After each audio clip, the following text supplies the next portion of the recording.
afternoon, sir. Good afternoon, Shruti. Good afternoon, sir. Welcome. Good Sit down, afternoon, please. sir. Good afternoon, sir. I hope you're comfortable, Yes, sir. relaxed. Yes, sir.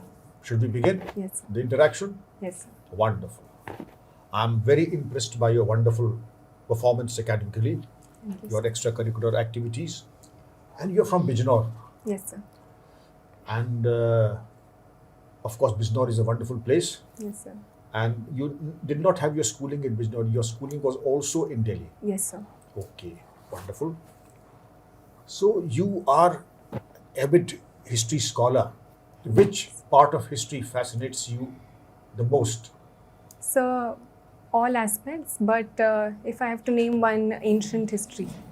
That fascinates you the most? Yes, sir. And a historian who fascinates you the most? Historian, so I mean, there are many in terms of actual academic scholars, including the subaltern group of historians, say Raranjit Guha, and newer books by Ramachandra Guha. And in terms of not pure academic historians, I like to read William Dalrymple's books as well. Very good, very fascinating and very racy. William Dalrymple, the Kohinoor and other, the Last Mughal, Yes, sir. Anarchy. Yes, sir. Very interesting. But I would draw your attention to the fact, have you heard of Sir Jadunath Sarkar? Yes, sir. What is your opinion about Sir Jadunath Sarkar, Aurangzeb, Shivaji, Yes, sir. and others? Sir Jadunath Sarkar has been a very eminent historian and a very eminent nationalist historian. So, sir, I believe history at any point is written in a certain context. So, certain nationalist historians emerged in a particular time period in response to the British historiography. But I think times have also changed since that time, and newer renditions of history have moved ahead beyond Jadunath Sarkar's idea of nationalist historiography. But to the extent that we relegate them to posterity, we don't even mention them now. We So as- relegate people like Jadunath Sarkar totally into posterity without even mentioning them. So, as history students, we did go through his work in our graduation, but I do agree that in popular He is not very contemporary, conversations, so to say. Yes, yes, sir. There's a quote from Jadunath Sarkar, Yes, sir. Aurangzeb. I'll Yes, sir. repeat the 3 lines, listen to it very carefully. Okay, sir. And tell me about your opinion. Okay, sir. By the very theory of its origin, talking of Aurangzeb and his empire, by the very theory of its origin, the Islamic state is a theocracy wherein the true king is God and the earthly king merely his shadow. And in such a state, to be a non-believer is no better than to compound with treason. Have you understood Yes, sir. the beginning of Aurangzeb? Yes, sir. So how would you react to the... Sir, in this quote, he is sort of defining the Muslim theocratic state and the importance of the king in that. And but I believe that in the Mughal Sultanate, in the Mughal empire in India, as well as the Delhi Sultanate, there was a certain independence accorded to the earthly king as well, apart from the theocratic king. And there was a sort of distinction that emerged over time, considering the specific contexts of India. So I do think that while his assessment is correct in a certain way, and the ulema was important in granting legitimacy to the king, but at the same time, there was a certain area of influence where the king could exercise his own wills. For example, diktats of Alauddin Khilji, which necessarily did not draw from what the ulema asked him to do, or Akbar or Shah Jahan later on. Wonderful. You have a good grasp over the fundamentals of history. I would like to understand from you Yes. the imposition of jizya. Yes, sir. It was dropped by Akbar, Yes, sir. reimposed by Aurangzeb. Yes, sir. How would you interpret that if the earthly king had a basic level of leverage Yes. that empowered Akbar to drop it, and Aurangzeb had the discretion to reimpose it? Yes, sir. Firstly, let me know the merits of imposition and reintroduction of jizya. Sir, here too there is a wide-ranging debate regarding why the jizya was imposed. Certain historians say that it was purely on religious lines that this was imposed. Others say that, especially with respect to Aurangzeb, it was the state of the empire's coffers at that time and the need for monetary support, which led him to impose the jizya. Another group said that it was to bring into control the Rajput nobility at that time and exercise control over them, who according to them were getting out of hand. So again, there have been a lot of wide-ranging contesting debate, and that is the beauty of history, sir. I think you never get concrete answers at the end. My last question. There's a parallel with the Marathas who used to impose the Chaut and the Sardeshmukhi. Yes, sir. So do you think which was more demanding, jizya or Chaut or Sardeshmukhi? So that would be very difficult to ascertain in terms of what was more demanding. In Chaut is 25%. It's yes, demanding in terms of the numerical yes, number. yes, of the cost. Yes. Yes, sir. Yes, sir. So I'm not aware about the exact. Never mind. You've given very crisp answers, sir. I will continue with history. Okay. I was slightly intrigued. You said you have a particular interest in ancient Indian history, Yes, sir. that segment. Yes. But when you were asked to specify historians, they came to the people including Ram Guha, who are contemporary period, including William Dalrymple, which is popular history of the modern variety, modern India, Yes. last Mughals, which were basically whites and so on. So that I found a little odd. Were you deliberately, if I may put a provocative question, trying to avoid mentioning major names in ancient Indian historiography, which unfortunately in the present context are pariahs? Robila Thapar, R.S. Sharma, D.N. Jha, talking of beef, talking of feudalism, or even Upinder Singh talking of violence and political violence in ancient India. And Robila Thapar revisiting the Mauryas, so the policy of Dhamma and Yes, sir. peace and Buddhism is there. Let's forget that. There is one historian which fascinates me from my student days in engineering history, D.D. Kosambi. Now, he was a Marxist, Yes, sir. but he had a command of Sanskrit language far beyond what Romila Thapar 6 months, pardon my saying so, diploma course in London school qualifies for. The gentleman had a multidisciplinary approach of numismatics, epigraphy, Sanskrit, and his father was the senior professor Dharam Kosambi, who was editor with Engels of the Sacred Books of the East series. So I would say that wouldn't somebody like D.D. Kosambi come to your mind? And would you not like to think of a younger person who's doing popular history of ancient India? If I hope I'm pronouncing the name correctly, I was fascinated by the book. Kanai Sethi's latest book, which has come out from I think Juggernaut, which is called Lords of Deccan, which goes into the rise of the Cholas, the Pallavas, the later Cholas, the Chalukyas, the Rashtrakutas, the Pratihars, and the Parmars. It starts with circa 4th century Common Era, comes almost to 11th century Common Era, has the Cholas. Fascinating popular history. And both Ram and Dalrymple have given very strong glowing encomiums to the book. So wouldn't you sort of think in terms that people are writing fascinatingly about ancient Indian history, even in popular history terms, and you sort of Yes, sir. Keep Sir, that I haven't gone through the book, but I have read Romila Thapar's. I didn't mention specific books because Upinder Singh I've read during my college days. she was as a teaching in the textbook. college, I think. Then. Yeah, not at my time, but her textbook was the main book that I read for ancient India. For Romila Thapar, I've read only 2 books: The Past, Before Us, and Early India.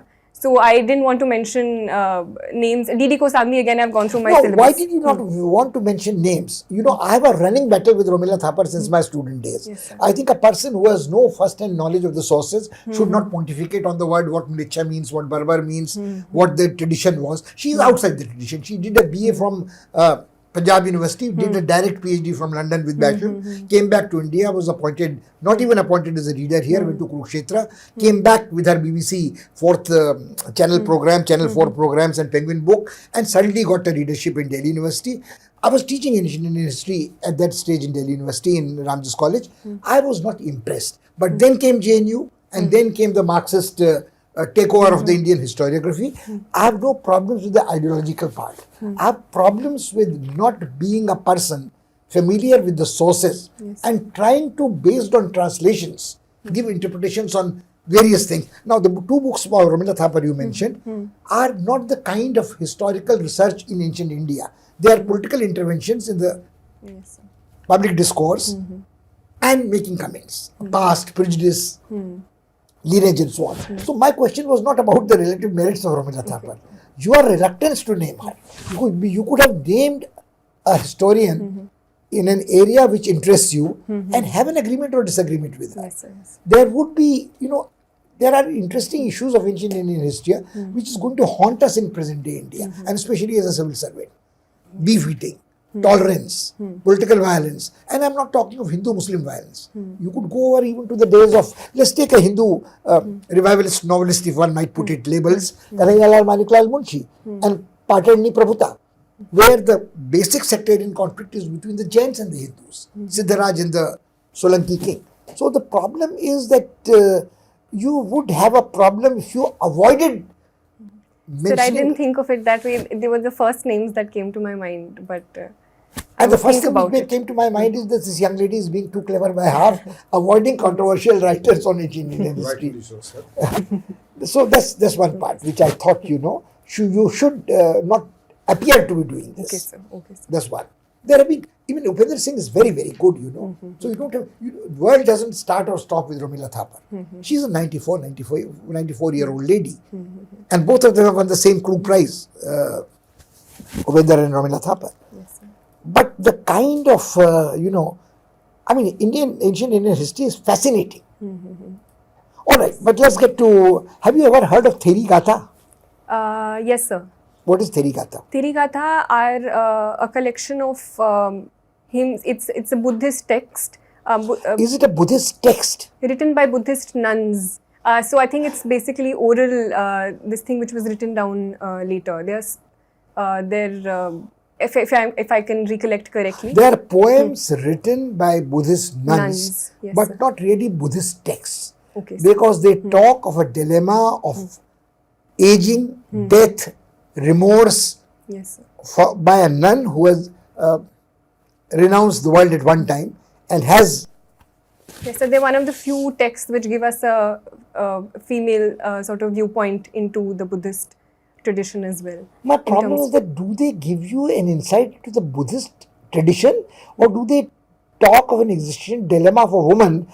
In terms of how they interpreted, how women interpreted it at that point. Small lyric which says, नदी किनारे धुआं उठे मैं जानू कुछ होए जिस खातिर में जोगिन हुई वही न जलता होए. Now that's the kind of thing which Theri Gatha and Shil Bhattarika state. It is say, don't look at the older nun tells a younger nun, don't worry too much, don't be proud of your looks. धन जौवन का गर्भ न कीजिए, ना कुरु धन जौवन गर्भम. Shankaracharya Bhaj Govindam Mudmate. And the person says, your tit shall hang. Pardon the language. The literal translation by Shamlal was in Times of India, who wrote under the pen name Adib, was this: don't take pride in your youth, you shall also have a wrinkled face and your teeth shall sag. Now, that is not a Buddhist insight into Buddhist philosophy. It is Into the talking of Buddhist universal experience. Yeah. existential dilemmas. All right, we'll leave it at that. What do you know of Geet Govind? Geet Govind is a text by Jayadev in Bengal. I wouldn't comment too much upon it because I haven't read it myself. But that again is a text from ancient India, Yes, sir. which is not, it's a multi-layered thing. Yes, Jayadev's Geet Govind talks of Radha and Krishna. Yes, sir. It is into the dance mode, it is into the sculpture mode, Yes, sir. especially Odissi and so on. And anyway, we'll let it pass. Thank you, sir. I'd like to continue with the history. You said ancient history. Where does ancient history actually begin for India? Ma'am, history we specifically distinguish with proto-history is when These are the written texts. nomenclatures that have been derived in the last 200 years. These are the semantic nomenclatures, proto-history, pre-war, whatever history you're talking about. Yes, ma'am. So, in terms of how history is categorized, I'm going by those terms. In terms So of those are the colonial categorizations we're talking about. So I'm talking in terms of as an Indian. If I tell you the Mahabharata book begins saying it's itihasa, what Yes, I'm sir. talking about is itihasa. Yes, How sir. would you consider? How would you take that as a history of India? Ma'am, you mentioned like the epic tradition is history. So I'm saying the book Mahabharata Yes, sir. starts by saying, this is itihasa. Yes, sir. This is as verily it happened, Yes, ma'am. told in the form of storyline. Okay, the methodology is storyline. So how would you consider Mahabharata to be, is it not a part of our history in terms of the events, the geographical locations? And so how old is ancient history of India? Ma'am, with specific reference to the Mahabharata, there again, there are contestations in terms of how much of it can we regard as history in the true sense of the term, although there have been a lot of archaeological correlations done by, say, historians like Bibi Lal, with specific reference to Hastinapur, then Dwarka, I can't remember. S.R. the name. Rao. S.R. Rao. S.R. Rao did work in Dwarka. So the problem sometimes with bringing together archaeological and textual traditions is very difficult because the nature of both sources are very different. But so the Itihas tradition, certain aspects of it can definitely be considered as history. But Which certain aspects can be considered history in terms of personalities, in terms of locations, in terms of what happened at Kurukshetra? I mean, in terms of locations, I would say, So because if there is a storylines location, have multiple layers to them, and sometimes like multiple layers in the sense? stories, I believe, can add on over time and little aspects of it. So, okay. So your interpretation of this is based on what you have read about, and you have not read the Mahabharata. Am I right? Yes, ma'am, I Yeah. haven't So read the as he Mahabharata. said the that critic- since you have not read Sarkar, you can't say much about it, so you cannot say much. But I'm asking you as an Indian, how deep is the part of your our history? The question which she asks is a very interesting opening for you. You concede that there is a location which is corroborated by archaeological evidence. sir. A location must have been with some actors and some event must have taken place. So the other things fit into that there. Okay. But before Mahabharata, I mean, there is a period that we nomenclature as Dwapar, Treta, and Satyug, or the Vedic period. Okay, so how would you, as a historian, if you are to have a relook as the history of India, as the ancient India, going beyond the colonial interpretation of history, how would you look at that history, which is archaeologically getting proved? I'm sure you are aware of the recent Sanoli excavations also. Yes, ma'am. And you're aware of the Indus Saraswati Valley findings, where you have found traditions of the tika, you have found traditions of the swastik, you have found traditions of the yogic postures, etc. How would you, and you have found, artwork, rock artwork, which is talking about the scenes from Krishna's life. So how would you, as a historian, like to relook at India's ancient history? Ma'am, I would say at the same time that I don't think that these are, the contestation is still happening and discussions are still happening. So it's an ongoing process, and I mean, as far as I know, I think a certain degree of respect should be given to sources, and so according to sources as of now, proto history roughly. So begins Mahabharata, the Granth Mahabharata, as put into words through Smriti and Shruti, Yes, ma'am. is not a reliable text to go by. No, ma'am. I do agree that there are that they are very, very important sources for reconstructing our idea of history. But I'm at the same time I'm also saying that we should approach all sources with caution and try to not rely on any one source, but bring together. What else could be the source for ancient India besides our text, when there is a complete denudation of the northern Indian landscape, geographical landscape? What other source can you go back to besides our text and besides our inscriptions? Ma'am, we do. I am saying that our inscriptions, our texts, our archaeological remains all should be taken together to construct a wholesome idea of our history. Okay, you still haven't answered my question. What would be your take? How deep is the root of Indian history? Ma'am, I would say the Harappan age. Itihasa, Harappan. Yes, ma'am. So if the Harappan is 2600 nomenclatured as only 26, Ma'am, that is what the we are Vedas are being 8,000 taught. years old, has been documented by us. Have you come across a book called Early Indians by Tony Joseph?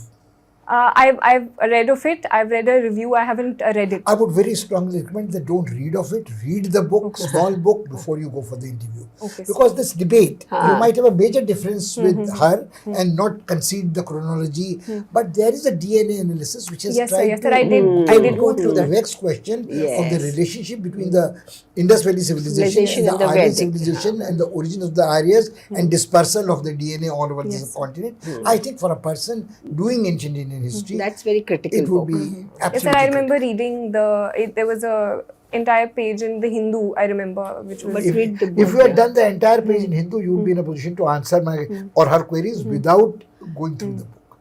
Don't fall into the trap of either agreeing with her or disagreeing with her totally. I have this running battle. I don't quite concede, but I think there is more than grain of Yes, truth sir. on the criticism of colonial interpretation of Indian history, Christian missionary interpretation of Indian history, the 19th century thing, and even the Indus Valley excavations are only 100 years old, John Marshall in Mohenjo-daro and so on. And very little has been done actually, that also by chance. But I'll just ask you one last question. What made you decide to be in the civil services? What do you think you can contribute and what attracts you? I mean, what is you feel that added value that will bring into your career, into your contribution to the nation, and how will this benefit the country? Ma'am, there are multiple reasons. Firstly, in terms of, I always wanted to do something in which I could contribute to and give to society in some way. And at a personal You level, can it start would an give- NGO and do it. You can start it, could have done that Yes, to ma'am, contribute to society. but the nature of work and the ability to bring about change and that sort of personal NGOs are satisfaction doing and it left, right, gratification. and center. NGOs are doing it left, right, and center. Why IAS? Ma'am, it provides you, I think, a better platform and a more diverse platform to do it. So, firstly, in terms of personal satisfaction, and secondly, as a response to your question, the sheer diversity and areas where you can work on at the same time in different areas is something that deeply motivates me. Thirdly, it was my parents. I am very close to my parents, and my parents, from the very beginning, how they were a major motivation for me in this journey as well. Thank you. So, Okay, let me take you to a totally different direction. Did you or anyone in your family get COVID? Yes, sir. I got the COVID in the second wave, and my mother and my brother got it in the first wave. What lessons has the COVID pandemic taught us? I'm talking in a very general sense. Sir, at the nation level or at a personal At a level? very, at a global level, I would say. So, firstly, most importantly, the importance of public health. Secondly, at a more in terms of all aspects, be it economics, health, social relations, the interconnectivity of the world is a major lesson that we have drawn in, be it in terms of affecting the global supply chains, the global market.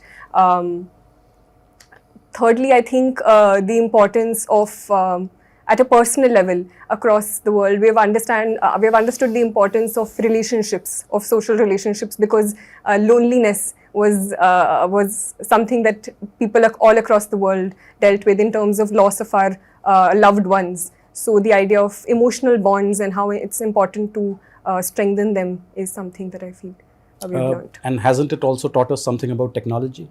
Yes, sir. Yes, sir. So, technology in terms of improvement in technology that we as a world constantly be on our feet on, and I think it has led to a lot of innovations in a very short span of time as well, because there was a major pandemic, and as a response to that, a lot of Indian innovations have also come into force, and the COVID the vaccines were also formed in a very short span of time. So I think that was also a major learning as well. Many countries resorted to vaccine nationalism in response to COVID. Was that the right approach, or you think a different approach would have worked?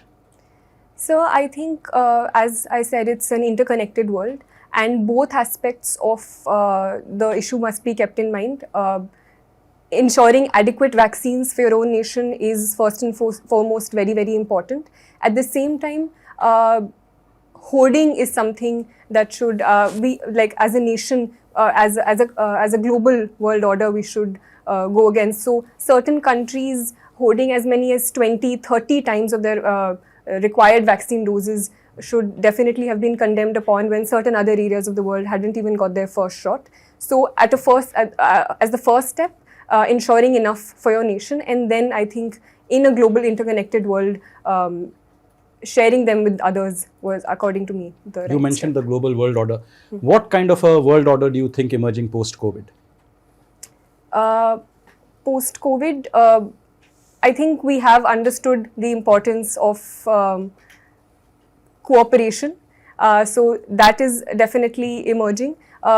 Secondly, in terms of a shift, I would not necessarily a shift, but the centrality of China in the global world order in certain way, or the importance of China. You can't ignore China as something that has emerged, and it affecting global relations. No, in the sense that China as the source of the virus, or China as a country which emerged from the virus the fastest? I mean, in both in ways, what and ways are you- thirdly, also in terms of the effect on global supply chains, and it being the major source of a majority initially of all the requirements that were needed, the masks, the PPE kits, all of that was coming from China as well. So there was a lot of dependence on China, at least in the initial stages of the pandemic. you have said world cinema is one of your hobbies. Yes. In what ways has world cinema changed over the last decade? So I think there is a lot more viewership, and that I think has changed the content of world cinema as well. And the newer platforms are emerging where the accessibility to world cinema is more and more. You mean OTT? Yeah, OTT platforms, and recently there's this new OTT platform called Mubi which has emerged. So it provides a platform where you're not just looking at your own language films, but you have access to, in terms of the world audience, I think has changed, and therefore the content and the creativity that individual filmmakers can employ and therefore reach out to the world, I think has changed. So what does watching world cinema promote more universal brotherhood? I think it does for those who watch it. You also practice yoga. Yes. Which day is the International Day of Yoga? So 21st June. Why was 21st June chosen? Sir, I think it is because of the summer solstice that day. I'm not very sure. Okay, that's all from my side. Shruti, the board is very satisfied with your performance, your confidence, your grace, your poise, your presence of mind. Answers given are absolutely to the point, not specific. I would that you please understand that what sir had asked, there was a revolution in medical technology, like telemedicine. mRNA vaccine in particular, yeah. Okay, so Air So I think, ambulances. yeah, I mean, I because should have that was such a talked- topical thing, Yes, so I yes, thought, yes. you could have given a more robust answer to sir. that one, I thought. And especially, what are the elements of the new, because apart from promoting, greater international cooperation, there is also the threat of xenophobia, racism, Yes, deglobalization, all these are also going to be features of the new post-COVID world order, because it has also reinforced the nationalist tendencies, and countries are all going to look after themselves first. I think the public health infrastructure in their own country is more important than. So as I said, it will have its positive and its negative impacts, and as of Yes, now, yes. the negative impacts seem to be more. So I thought on Yes, that, yes. I think especially that- because that's such a topical thing. Yes, sir. So I thought you could have done better with that one. But in general, I think we were all Sir, satisfied. very satisfied. The whole gamut of testing kits, productions of ICUs, air ambulances, remdesivir production. India became the pharmacy of the world. Yes, sir. Let us not forget that. Those examples weren't coming to my mind at that point. You are But you so should have been prepared for this Yes, one. yes. That's what I prepared for thought. that. Somebody as sharp as you're not a mediocre. You are a top level student and a candidate. One would expect only the best, nothing less than 100%. 99% is not good enough for somebody like you. Sir. I'm extremely happy. I thought you were very, very good. And I think I have no hesitation in saying that I would have recommended you in the top bracket. I would expect to see you in the first day. If you don't, I will be greatly disappointed and be shaken in my experience as a teacher of grading younger people. I think you are perfect. Absolutely. What happened in perfect. your last attempt? So last attempt, what happened was due to some unforeseen error, my medium was changed to Hindi.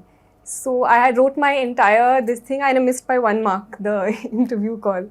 So that happened. I can imagine something like that must have happened. Okay, I am very happy that when you came, you were sitting like this, and casually, automatically, you came back to the most desirable posture of sitting like this, which gives you more, freedom. It gives you more relaxation.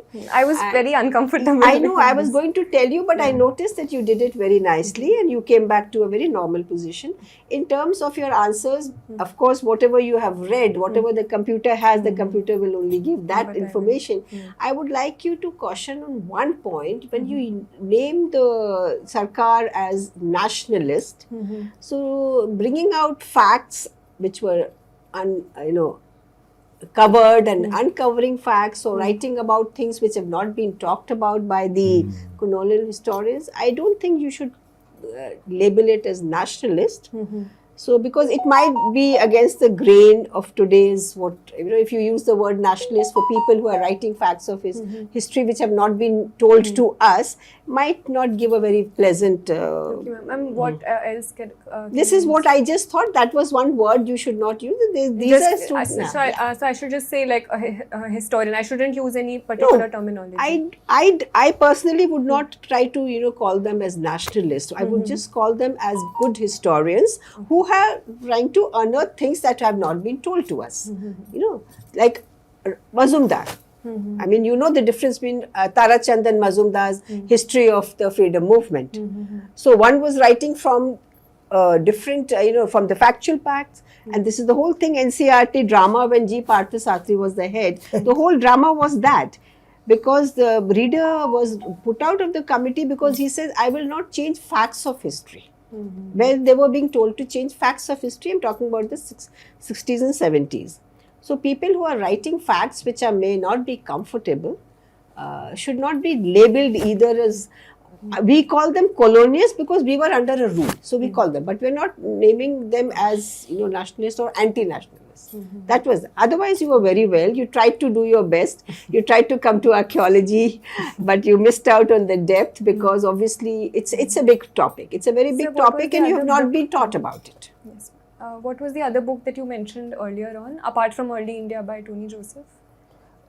Early Indians is something which I want you to definitely talk about. D.D. Kosambi, you can't dismiss because he was in his personal life a Marxist.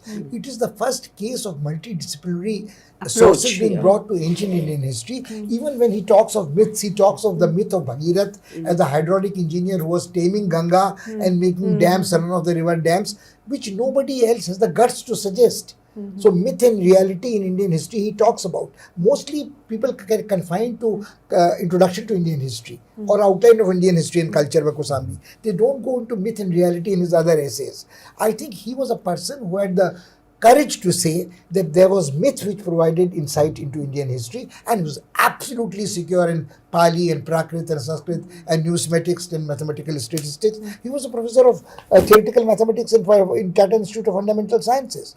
So people in fields other than history have done such seminal work. So you can't possibly, as a student in St. Stephen's and the best college and the presumably, although from JNU, I think JNU in the pits now, so one of the best universities in the country, not afford to miss that. And at what the ma'am said, you see, it is a question of the advanced history of India, for instance, which is not fashionable. Datta Rai Chaudhary and Majumdar. They are not nationalist historians. They are Indian historians interpreting Indian history from a lens or a prism which is free from the colonial part. Now, one last question I want to ask you. Yes. When is your interview? It's on 8th of April. I don't think you have anything to worry about it. Forget about the 1 mark missing last year. Go there with a degree of confidence that you are going to top. If not top, there's a lottery. First 10 in any case. Relax. You are very good.